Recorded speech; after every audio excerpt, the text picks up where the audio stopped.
말씀을 우리가 보면서 이런 의미 들죠.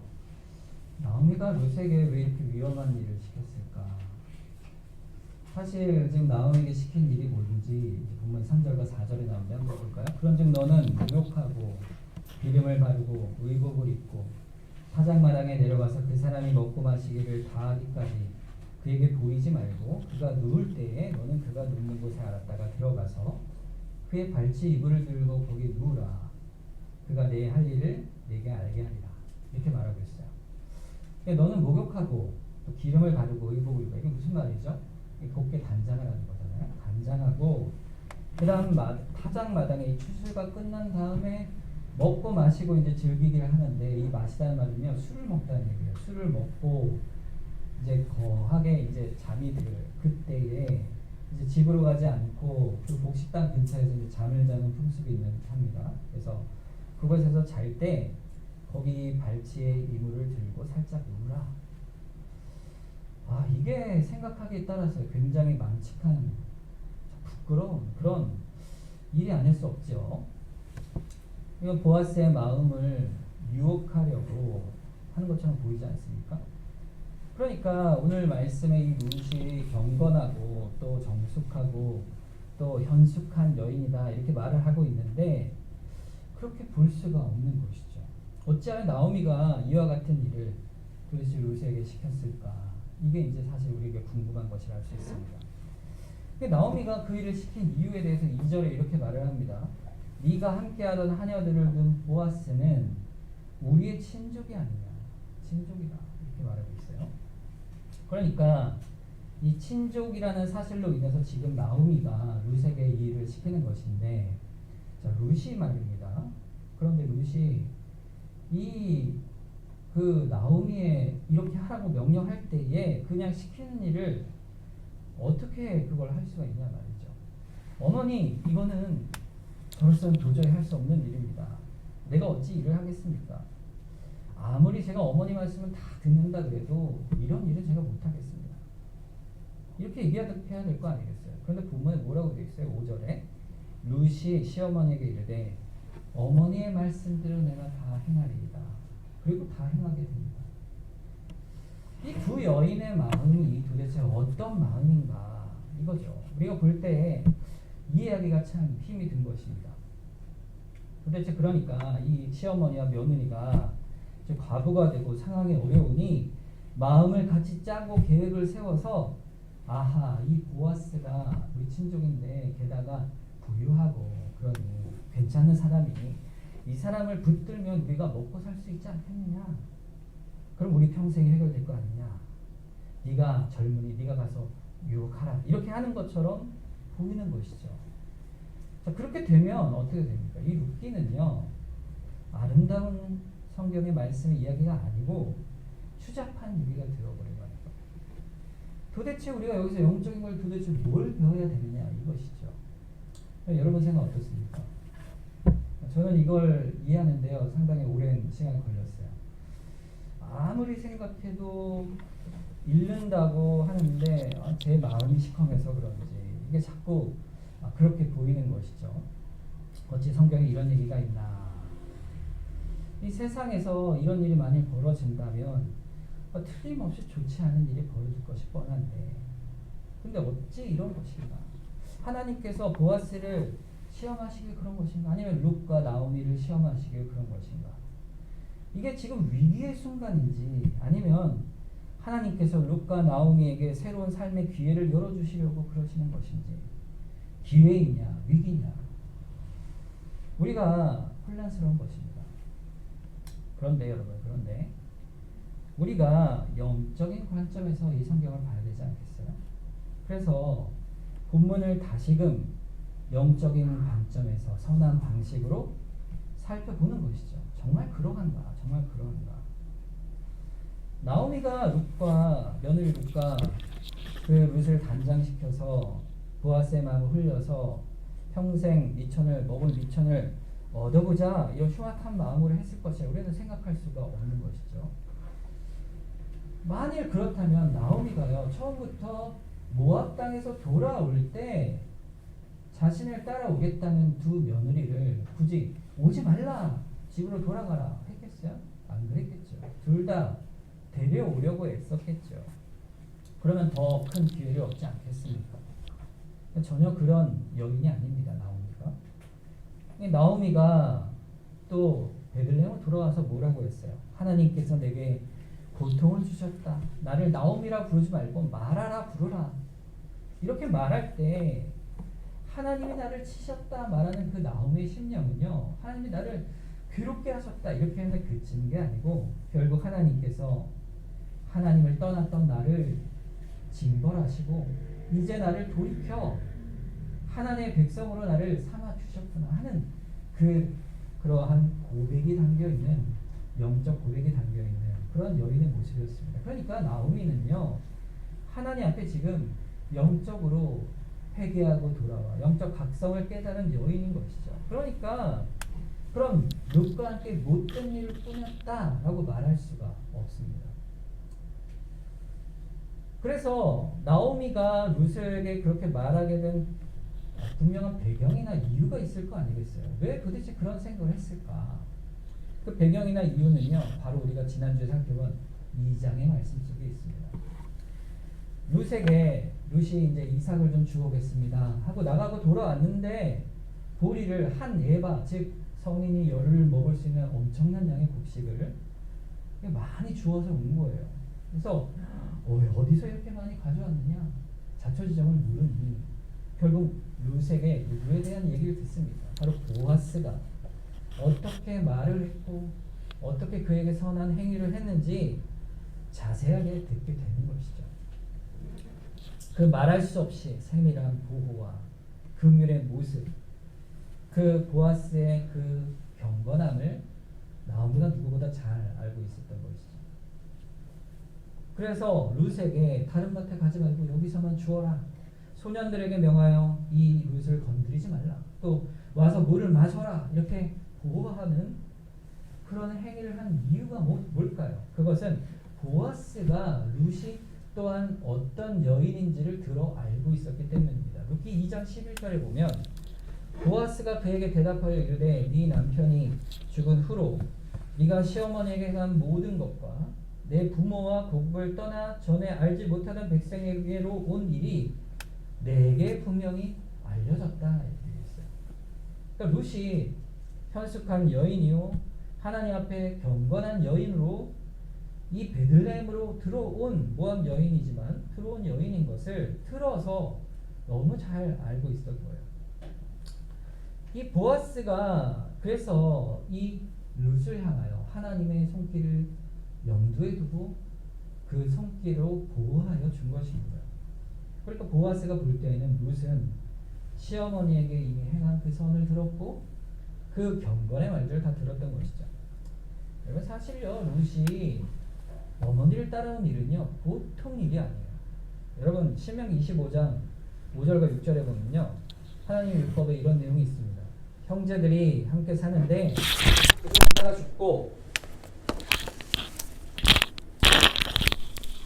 그중 하나가 죽고 아들이 없거든 그 죽은 자의 아내는 나가서 타인에게 시집가지 말 것이요 그의 남편의 형제가 그에게로 들어가서 그를 맞이하여 아내로 삼아 그의 남편의 형제된 의무를 그에게 다 행할 것이요 그 여인이 낳은 첫 아들이 죽은 형제의 이름을 잊게 하여 그 이름이 이스라엘 중에서 끊어지지 않게 할 것이니라 그랬어요. 자, 그러니까 이거는 뭐냐면 유대인들 사이에서 이게 형사 취수 제도라 그래서 자식이 없이 형이 죽으면 그 동생이 형수를 아내로 맞아서 그 자식을 낳게 함으로 형의 이름의 대가 이스라엘에서 끊어지지 않게 하고 형의 기업이 유지될 수 있도록 하는 그런 가족적인 어떤 희생의 모습이 되는 것이죠. 근데 사실 동생의 입장에서는 별로 기쁜 일이 아닐 수 있죠. 형의 이름을 이어주는 것뿐만 아니라 형의 기업을 자기 재산을 손해봐서라도 보호해줘야 하는 그런 일인 것입니다. 그렇게 되는 제도가 있었어요. 그런데 생각을 해보세요. 이 룻이 그 동생의 형사 취수 제도를 위해서 왔다면 그럴 수가 없어요. 왜냐하면 그렇다 할 동생이 있습니까? 없습니까? 없지요. 그럴 가능성도 없었어요. 아무런 소망이 없이 그러니까 룻이 과부로서 어머니를 따라 베들레헴으로 온 거예요. 나오미가 남편이 죽고 아들이 다 죽고 왔는데 그때 나오미에게 뭐 볼 게 있다고 이 룻이 자기의 부모와 고국을 떠나고 어머니의 백성이요 하나님이 나의 하나님이요 하나님의 날개 아래 보호를 받으러 왔습니다. 그렇게 따라왔다라는 소식이 룻이 어떤 마음이요 또 어떤 생각으로 베들레헴으로 왔는지 그의 경건의 모습이 어떤지 나오미의 입을 통해서 벌써 베들레헴의 룻에 대한 그 이야기가 평판이 쭉 퍼진 것이죠. 보아스의 귀에 그것이 들린 것입니다. 그걸 듣고 보아스가 룻에 대해 아주 각별한 마음을 갖는 것이죠. 아, 이 여인이 평범한 여인이 아니로구나. 하나님을 깊이 사랑하는 아름다운 심성을 가진 여인이 틀림없구나. 이렇게 생각을 한 것입니다. 그래서 2장 12절에 보아스가 룻을 축복하는 것이죠. 여호와께서 내게 행한 일을 보답하시기를 원하며 이스라엘 하나님 여호와께서 그의 날개 아래 보호를 받으러 온 내게 온전한 상 주시기를 원하노라. 그렇게 말하고 있어요. 그러니까 보아스가 하나님을 대신하는 심정으로 그 룻에게 하나님의 선하신 보호와 긍휼의 상을 친히 자기 신이 베풀어 준 것입니다. 그래서 그렇게 많은 곡식을 주고 선행을 베풀어 준 것이죠. 이 모든 자초지정을 결국 누가 됐습니까? 나오미가 들은 거예요. 나오미가 들으니까 나오미의 생각에 마음속에 아주 큰 어떤 깨달음이 생긴 거예요. 그리고 마음에 어떤 계획이 생긴 것입니다. 아, 하나님께서 내가 홀로 만약에 베들레헴으로 돌아왔으면 얼마나 절망스러웠던가. 내가 늙은 내가 무슨 소망이 있었겠는가. 그런데 하나님이 이 돌아올 때 어쩐 일인지 돌아가라 해도 이 아주 아름다운 이 며느리인 룻이 하나님이 어쩐지 그녀를 붙여준 거예요. 나오미가 생각해도 룻의 믿음을 이해하기가 어려운 거죠. 도대체 이 아이가 나의 불꽃이 뭐가 있다고. 그리고 하나님께서 나를 치신 것을 봤잖아요. 나에게 복 주신 게 아니고 나를 치신 하나님이신데 그러한 하나님을 믿겠다. 어떤 하나님을 믿기에 이 아이가 당신의 어머니의 하나님이 내 하나님입니다. 어머니의 백성이 내 백성입니다. 이러고 쫓아온 겁니다. 이 나오미가 네 뜻이 정녕 그러면 내가 어떻게 하겠니? 하고 데려온 며느리인데 자 드디어 이 상황이 되어 가니까 보니까 그 생각에 아 보아스가 그가 나의 친족이 아니냐 하는 말끝 속에 하나님의 크신 일의 계획을 그녀가 보게 된 것입니다. 이 기업 물을 자 다시 이름을 세워 기업을 세울 소망이 이 나오미에게 열리게 된 것이에요. 여러분 룻이 아니었으면 이 일이 어째 나오미에게 있을 수가 있겠어요. 나오미가 하나님의 자신을 향한 전능하신 하나님의 그 섬세한 섭리의 손길을 보게 되는 것이죠. 그 비참한 상태에 있게 되었지만 하나님이 자신에게 징계하셨지만 그러나 자신의 공로가 아니요 은혜로 이 룻이라는 아주 경건하고 아름다운 며느리를 탁 붙여주셔서 결국 그녀가 보아스를 만나게 하시고 기업 물을 일을 생각나 벌어지게 함으로 이제 나오미는 내가 버림받은 자가 아니요 하나님의 은혜로 내가 이 비참한 처지에서 이 룻을 통해 하나님이 나를 건져내시는구나. 이 소망을 보게 된 것입니다. 하나님이 나를 버리시지 않으셨구나. 이 모든 일이 하나님의 역사함으로 이루어지는 일이구나. 하나님의 섭리구나. 나오미의 심령에 하나님의 손길의 그 은혜를 확 깨닫게 되는 거예요. 이 룻의 이야기를 통해서 알게 된 것입니다. 그래서 보아스와 룻을 하나님의 뜻 가운데 혼인하여 그 가정을 이루기를 원하는 마음을 갖게 된 것이죠. 이 일을 위해서 오늘 이 사건의 꾀를 낸 것입니다. 아니 그래도 그렇지 그런 생각이 들었으면 그냥 낮에 룻을 데리고 보아스에게 가서 보아스요 누구요? 난 나오미요. 이 아이가 루시오. 아, 들었어. 이러면서 이렇게 서로 이렇게 잘 해보면 될 거 아니겠어요. 그런데 왜 밤에 그렇게 보냈느냐 이 말이죠. 그래서 이 성경을 이제 연구하는 많은 이제 주석가들의 책을 살펴봤어요. 뭐라고 하나 이렇게 다들 봤는데 다들 결론은 그거예요. 이해하기 어렵다 이거죠. 근데 나오미가 왜 그랬는지 충분한 답은 성경에 나오지 않습니다. 그러나 이 정황상 그걸 보게 되는 것이죠. 그런데 한 가지 짚히는 게 있어요. 그게 뭐냐면 나오미가 룻을 알고 잘 알고 보아스도 잘 알았기 때문인 것입니다. 보아스가 절대로 그 밤에 룻을 어떻게 건드리지 않을 것을 그러한 경건의 사람임을 알고 있었고 룻도 절대로 그 마음에 보아스에게 딴 마음을 먹지 않을 것이라는 것을 이 나오미가 누구보다 이 두 사람을 잘 알고 있었던 것이죠. 그런 가운데 보아스는 사실 나이가 많은 자였어요.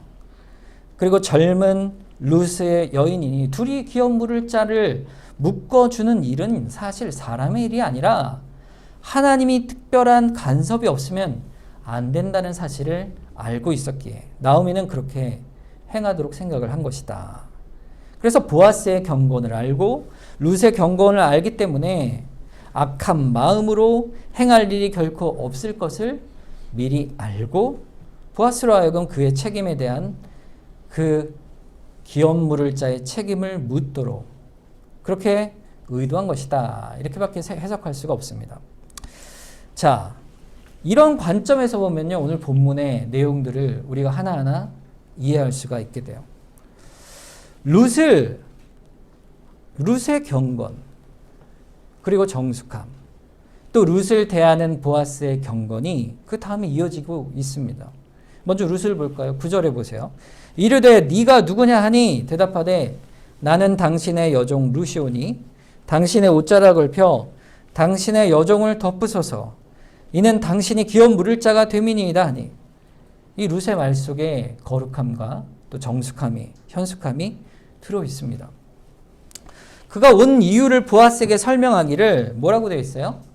당신이 뭘 할 자라고요? 기업을 물을 자라 이 한마디 말이 들어 있습니다. 여러분 기업 물을 자는요. 하나님 율법에 있는 고엘이라는 특별한 제도예요. 그러니까 하나님의 율법의 고엘, 기업 물을 자의 법을 의지하여 룻이 보아스에게 나아간 거예요.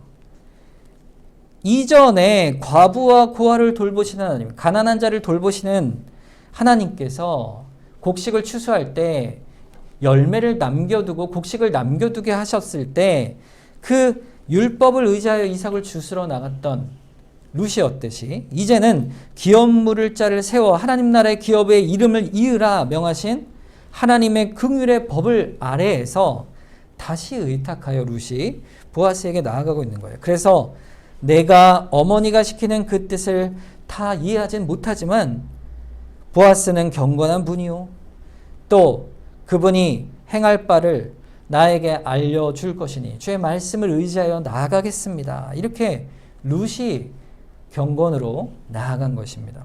사실 룻의 입장에서는요. 수치스럽고 부끄럽고 오해를 살 만한 일이 아니겠습니까? 룻이 사실 이득을 볼 게 전혀 없는 일이에요. 그래서 룻은 사실 굉장히 자유로운 여인입니다. 왜냐하면 자기 친정으로 남편이 죽었기 때문에 돌아가도 관계없어요. 아까 얘기했듯 이 동생에게 다시 이렇게 대를 잇는 이런 일들도 사실은 본인이 싫습니다 하고 떠나면 아무런 문제가 없는 것입니다. 그건 의무가 아니에요. 고엘도 마찬가지예요. 기업을 물으는 일이 결국에는 나와 관계없어 하고 친정으로 돌아가면 아버지의 그 보호 아래에서 다시 젊은 사람을 만나 미래를 희망할 수 있는 그런 조건이 룻에게는 분명히 있었습니다. 그런데 그리하지 않았던 거예요. 어머니의 말대로 하나님의 말씀에 의지하여 보아스에게 그렇게 나아간 것입니다. 그런데 보아스가 그 룻을 향해 뭐라고 말합니까? 10절에 그가 이르되 내 딸아 여호와께서 내게 복 주시기를 원하노라. 내가 가난하건 부하건 젊은 자를 따르지 아니하였으니 네가 베푼 인애가 처음보다 나중에 더하도다.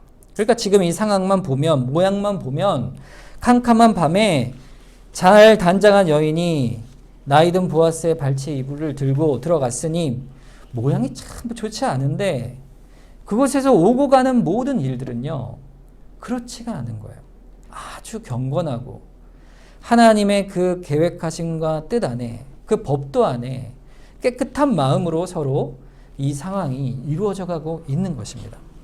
하나님의 법도에 따라 이 9절에 나는 당신의 여종이오니 당신의 옷자락을 펴 당신의 여종을 덮으소서 이는 당신이 기업 물을 자가 됨입니다. 이렇게 말했던 것은 특별히 당신의 옷자락을 덮으소서 하는 이 말의 뜻은 뭐냐면 청혼의 의미예요.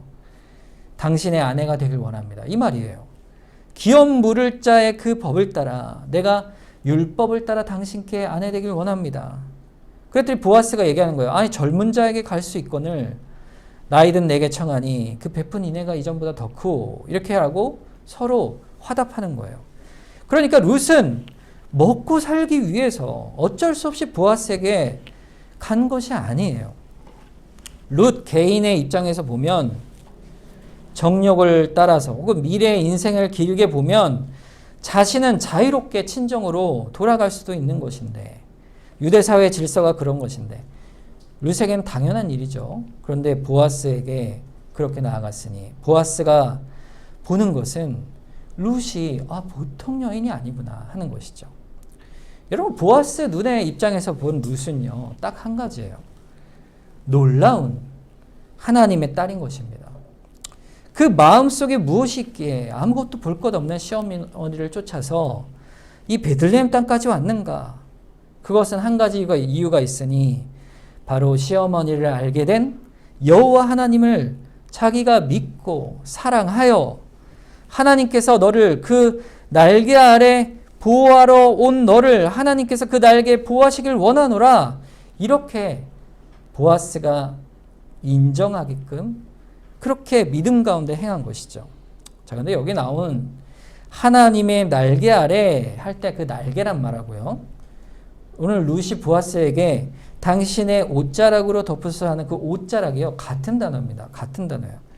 그러니까 당신의 날개 아래, 하나님의 날개 아래, 당신의 옷자락으로 나를 덮으소서. 그러니까 하나님의 은혜의 날개 아래 있기 위해서 이스라엘 하나님의 백성으로 들어온 룻을 보아스가 하나님을 대리하여 옷자락을 덮어 그녀와 혼인하여 기업 물을 자의 긍휼의 율법을 시행하는 자로 하나님께서 불러내신 거예요. 그래서 이 하나님의 은혜 안에 들어가길 원합니다. 이렇게 결국 뭡니까? 이 대화 가운데 우리가 볼 수 있는 영적인 교훈은요. 다른 것이 아니에요. 룻을 보내는 시어머니 나오미 그리고 그를 바라보는 보아스 이 세 사람이 보는 관점은 다 한 가지예요. 뭐냐면 하나님 나라의 일을 이루어가는 소망에 있습니다. 그 마음속에 하나님이 계시니까 하나님이 이루고자 하는 일들을 선이 이루고자 하시는 일들을 바라보니까 우리가 볼 때는 세상적으로 볼 때는 어찌 저런가 하지만 우리가 보는 관점이 아니라 그 심령 속에 하나님 나라의 일들을 생각하고 딴말을 먹는 게 아니에요. 그래서 그 하나님의 덮으시는 은혜 가운데 자신들의 마음을 붙들고 나아가는 것입니다. 룻이 자신을 낮추죠. 나는 당신의 여종입니다. 이렇게 낮추면서 나아가지 않습니까?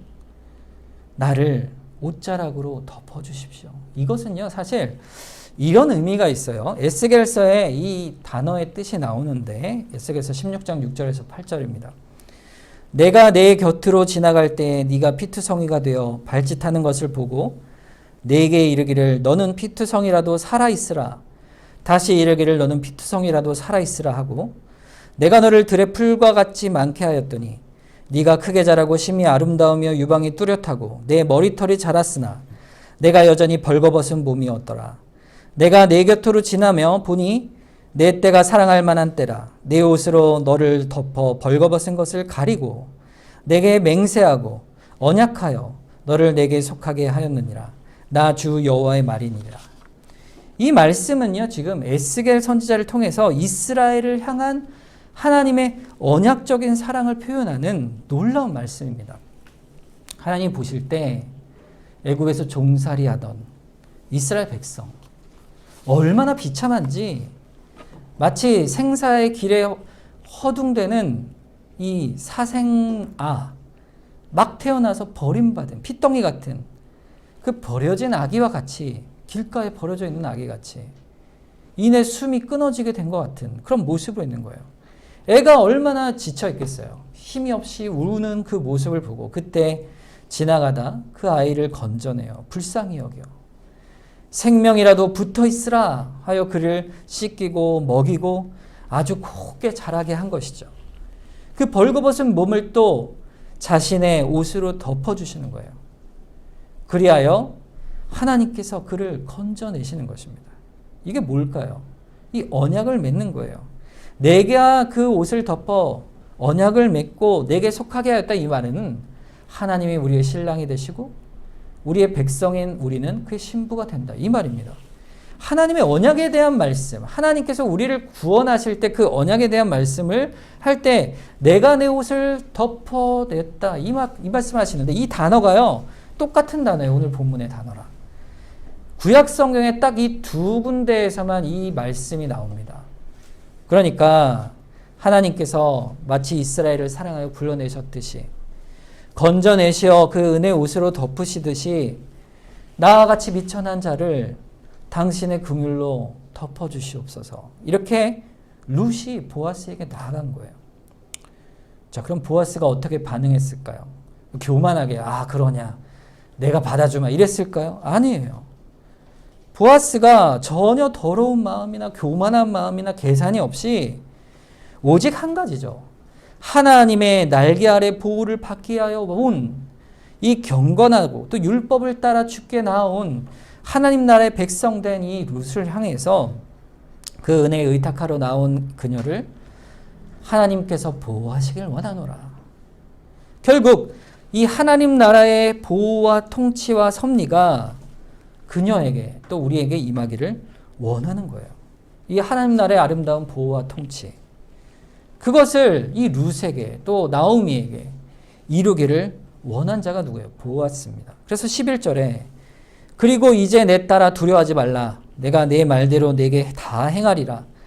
네가 현숙한 여자인 줄 나의 성읍 백성이 다 아느니라 그랬어요. 내가 너의 기업을 물을 것이다, 이렇게 말하는 것이죠. 그러나 나보다 기업을 물을 가까운 친족이 있으니까 그가 물은다면 하나님의 뜻이 이루어지니 얼마나 좋은 일이냐. 13절에 보세요. 이 밤에 여기서 머무르라. 아침에 그가 기업 물을 자의 책임을 내게 이행하며 하면 좋으니 그가 기업 물을 자의 책임을 행할 것이라. 만일 그가 기업 물을 자의 책임을 내게 행하기를 기뻐하지 아니하면 여호와께서 살아계심을 두고 맹세하노니 내가 기업 물을 자의 책임을 너에게 이행하리라. 아침까지 누워 있을지니라. 이렇게 말하고 있어요. 그가 물으면 좋을 것이다. 그러니까 보아스가 룻에게 딴 마음을 먹고 있는 게 아니에요. 그런 말을 못하죠. 딴 마음이 있으면 어떻게든 자기가 물으려 했겠죠. 오히려 그는 아침부터 부지런히 움직여서 그 기업을 그가 물으면 좋은 일이라. 그러니까 보아스가 보고 있는 것은 하나님의 나라예요. 그 나라가 이루어지는 걸 보는 것이죠. 거룩한 나라로 그의 율법 아래, 하나님 날개 보호 아래 경건한 여인인 룻이 세워져 가기를 원하는 것입니다. 그 뜻 아래 순종해 가죠. 그러나 만일 그가 행치 아니하면 여호와께서 살아계심을 두고 맹세하니 내가 기업 물을 자의 책임을 반드시 이행할 것이다. 반드시 이행할 것이다. 이렇게 말하고 있는 것입니다. 여러분, 이 말씀 속에서 우리는요, 룻과 보아스의 관계 속에서 룻은 우리와 같은 자요, 보아스는 우리 구주이신 그리스도와 같은 자임을 비추어 알 수가 있습니다. 여러분, 아까 얘기한 기업 물을 자, 고엘이란 단어의 뜻은요, 기업을 물은다는 건 뭐냐면요, 값을 대신 치른다는 거예요. 이게 대속이죠. 그 땅의 값을 대신 치러서 빚을 갚아 그를 다시 자신의 땅으로 소유자로 돌이켜주는 그것. 그 대속이 누구에게서 이루어집니까? 주님 앞에 겸손히 주의 옷자락을 덮으소서 할 때 우리에게 한없는 하나님의 은혜를 베푸시고 우리의 값을 대신 치러주시는 분. 그분이 누구세요? 바로 예수 그리스도이시죠. 베드로전서 1장 18절과 19절에 보면 너희가 알거니와 너희 조상이 물려준 헛된 행실에서 대속함을 받는 것은 은이나 금같이 없어질 것으로 된 것이 아니요 오직 흠없고 점없는 어린 양 같은 그리스도의 보배로운 피로 된 것이라. 그 값없는 그리스도의 그 피로 우리를 값주어 우리를 사셨어요. 그래서 어떻게 하셨습니까? 갈라디아서 3장 27절에 누구든지 그리스도와 합하기 위하여 세례를 받은 자는 어떻게 됐다고요? 그리스도로 옷 입었느니라 그랬어요. 그리스도께서 우리와 합하여 우리를 그의 보혈의 공로로 죄에서 건져내 주시고 우리를 그 핏덩이 같은 우리를 다 먹이시고 양육하셔서 결국 하나님 나라의 백성으로 옷을 덮어 주의 참된 신부로 우리 교회를 삼아 주신 것입니다. 놀라운 그 은혜를 우리가 이 사건을 통해서 다시 기억하게 하는 것이죠. 그리고 끝까지 보호해 주십니다. 우리 룻도 보아스가 끝까지 돌보지요. 오늘 본문 14절에 보세요. 룻이 새벽까지 그의 발치에 누웠다가 사람이 서로 알아보기 어려울 때에 일어났으니 보아스가 말하기를 여인이 타작 마당에 들어온 것을 사람이 알지 못하여야 할 것이라 이렇게 하고 있어요. 그러니까 새벽까지 룻이 발치에 누워있게 했죠. 이 두 가지 얘기를 하는 겁니다. 첫째는 보아스가 룻을 손끝 하나 대지 않았다는 거예요. 두 번째는 뭡니까? 그 돌아갈 때 누군가 그걸 발견하고 사람들 입에 오르내리는 그런 별별 얘기가 다 나오겠죠.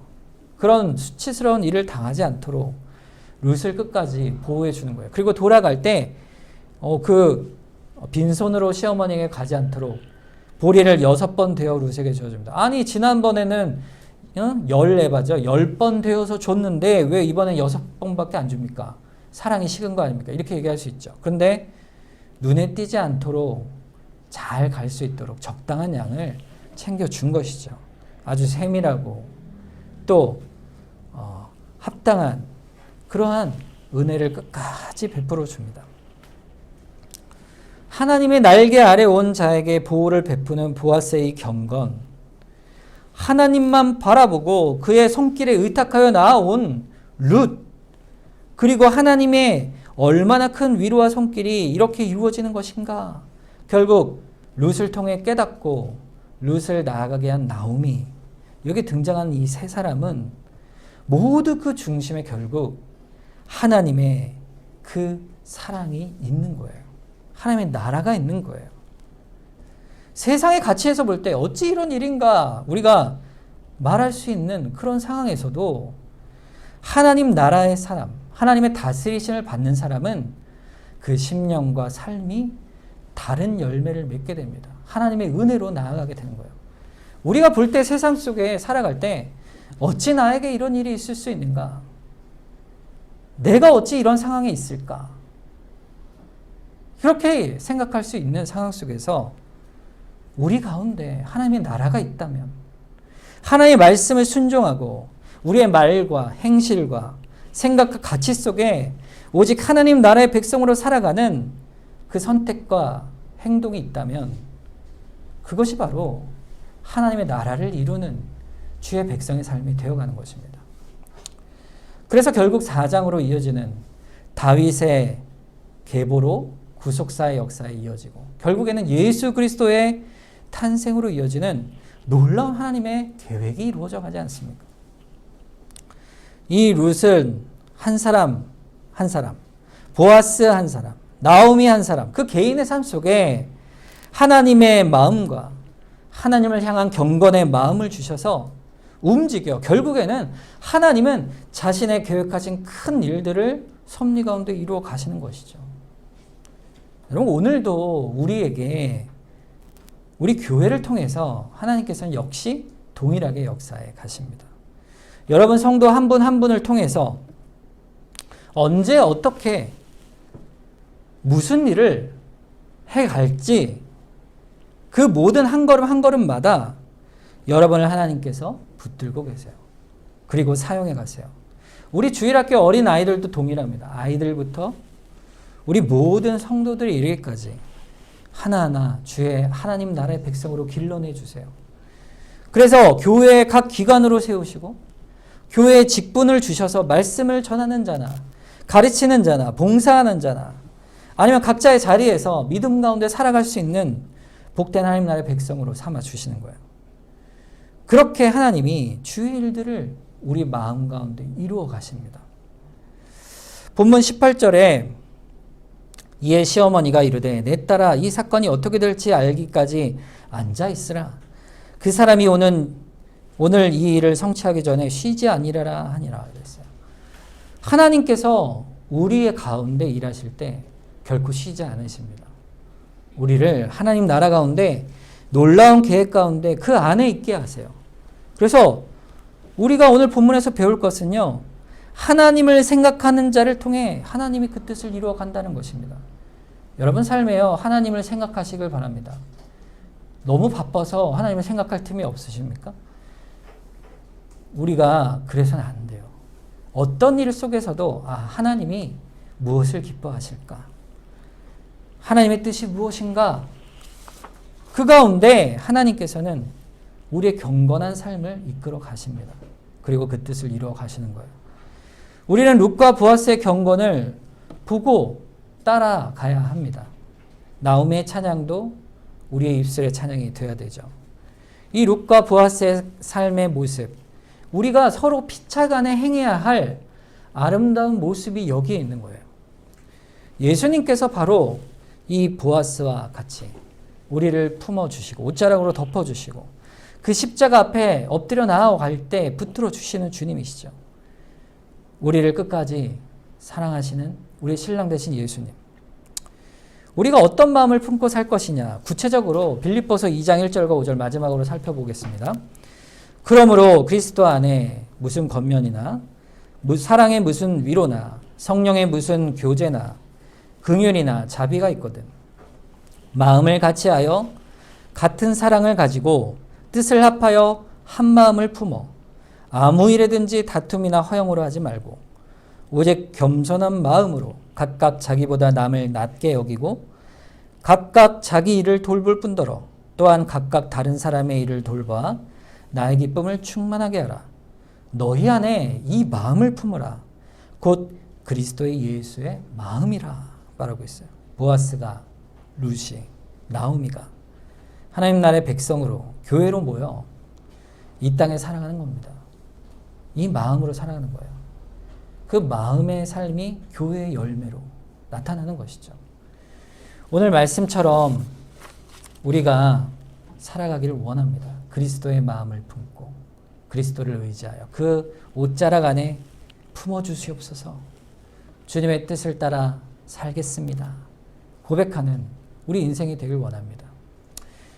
이 말씀을 우리가 기억하면서 합심해서 기도하길 원합니다. 하나님, 우리를 옷자락으로 덮어주셔서 주의 은혜 가운데 마음을 품고 살아가게 하여 주시옵소서. 그리하여 참다운 하나님 나라의 열매를 이루어가게 하여 주시옵소서. 우리 합심해서 이 시간 기도하겠습니다.